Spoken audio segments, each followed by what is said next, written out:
So what is going on, guys? Nando Prince 93 here with another quick video.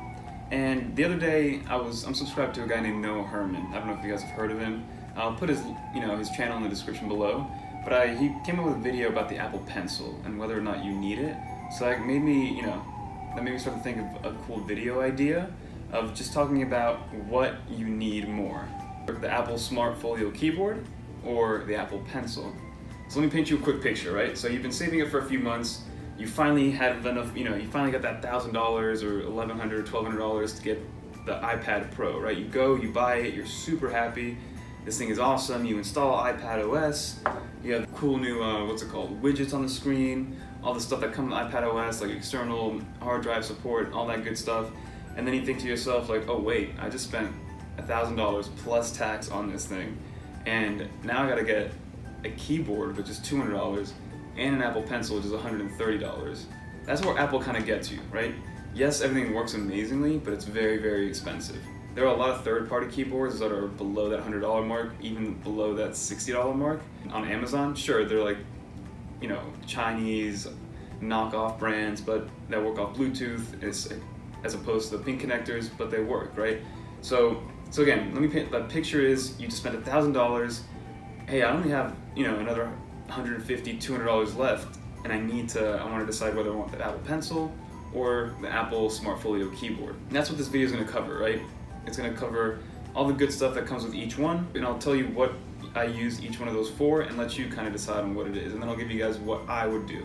But again, that's just my opinion. It could be different for your situation. So the first thing is the Smart Folio keyboard, and I'll give you guys tips on how to get these cheaper as well, because brand new MSRP from the Apple Store, this thing is $200. I got the 12.9 inch. If you have the 11 inch, I think it's $180, so it's a $20 difference. So I know that on Amazon, these are always discounted at least $10. So I think right now these are $190 brand new, but a good trick to do is open box from Best Buy. I got this $50 off open box at Best Buy. I love this thing. And people hate on the Apple keyboard for the key travel, because it's not really there. Because it's a very flat surface, and obviously it has to be flat because of how thin this keyboard is, right? So I know that there's a lot of third-party apps. There's like Bridge Keyboard, Logitech makes a bunch of good ones, but I just like the fact that this is not bulky at all. The Bridge one makes it look very MacBook Pro-like because of all the aluminum that's involved. But from what I hear, I haven't physically held it in my hand, but from what I hear, it doesn't. First of all, it doesn't sit flush, right? So it looks like it wasn't really made for it, even though it was specifically made for it. And secondly, it adds about twice the weight to the iPad Pro, which kind of defeats the purpose in my opinion. At that point, go get a MacBook Air, right? Like, you don't need the iPad Pro. And these keys have a lot more travel, in my opinion, than the first gen Smart Folio case that Apple came out with. And you have the two viewing angles, right? Which I like. The Logitech one, again, it just adds bulk. There's a lot more view angles, sure, but you have to really be on a flat surface. This you can at least kind of put on your lap. It's not the most comfortable thing on your lap, but you can get some work done with it on your lap. The main thing I use the keyboard for, let me spit out a scenario where the keyboard would be a lot better than the Apple Pencil.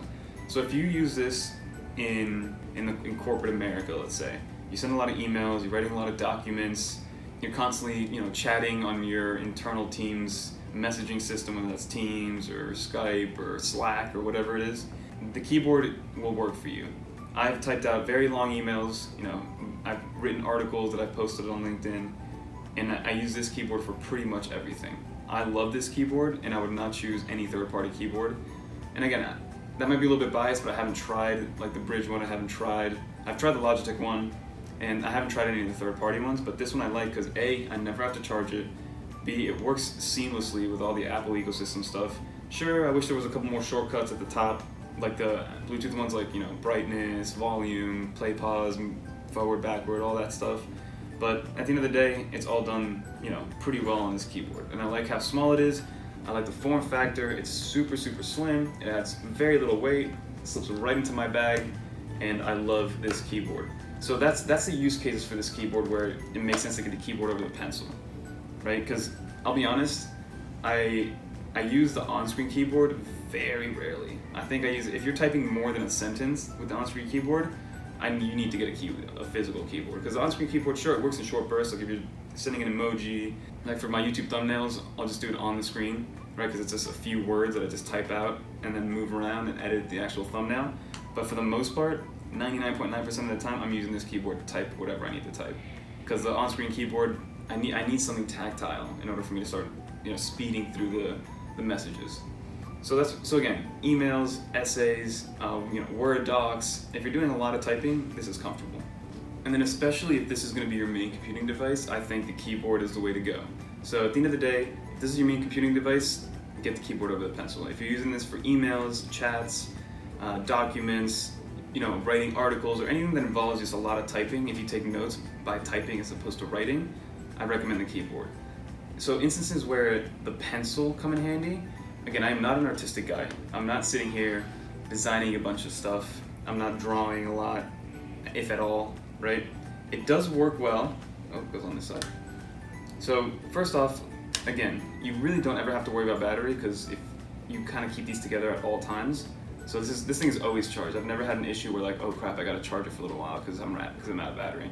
That did happen a lot with the old Apple Pencil, because you have to remember to plug that thing in, and with that weird charging situation. With the pencil, it's great as a pointer, right? It's great as a, mouse replacement type stuff. I do use it, but that's because I have it, right? If I didn't have it, I don't think I would miss it too much. If I didn't have the keyboard, I would really, really miss this. So if you, for instance, a good situation, yes, if you're artistic, if you're drawing, you're designing, you're using Lightroom, you're using Procreate, when Adobe Photoshop comes out, you need to physically get in there and start drawing stuff on there, sure, the pencil's the way to go. But another thing is, let's say this isn't your main computing device, right? Let's say you have a work laptop, or you have another laptop that you use every single day, and you need this pencil for notes. I use this pencil every day for note taking in OneNote, and I love it because it syncs with my cloud. So anytime I open it on my work computer, it's there on OneNote, and I can just kind of reread it, maybe retype it so it's legible, so people can actually read what I was note taking. So this is great for notes, and if this is a secondary device for you, then definitely get the pencil. That is my opinion for you. Because again, you can write emails, you can get away with writing a couple sentences with the on-screen keyboard. And I know there's also apps where you can literally write out what words you want, and then it'll translate it into regular typing, and it works very, very well. So if you're artistic, if you want to design, if you're constantly drawing, or if this is a secondary device where the keyboard is not as important because you have a physical laptop with a physical keyboard, then the pencil's the way to go. And again, look for it open box. Amazon usually has this for $5 off, maybe $10 off, and open box I got this for $20 off. So this cost me $110. I spent $150 on the keyboard. So instead of spending, I think like $360 on both of them, I ended up spending $100 less. Which again, I'll take that at the end of the day. And I was able to get both of them because this, again, is my main computing device and my main, creative device, which when I edit videos and stuff like that. I will say when you edit videos, the pencil does help with precision, especially when you're really deep into the clips and you're really, zoomed all the way in. You need to cut out certain parts. This does help. But for the most part, in my opinion, I would recommend the keyboard if this is your main computing device. And if it's not, and you're more on the artistic side, more on the creative side, then the pencil's the way to go. So hopefully this help you guys make a decision, or at least help you guys find different ways to buy these products. Because again, at the Apple Store, they're very expensive, and you can find them pretty much anywhere else for a lot cheaper. And again, Best Buy is your best friend when it comes to open box. I'm not 100% sure if open box means certified refurbished, so I would double check with that, just in case you guys want that peace of mind. I've bought a lot of products open box from Best Buy, and I've never had an issue with it.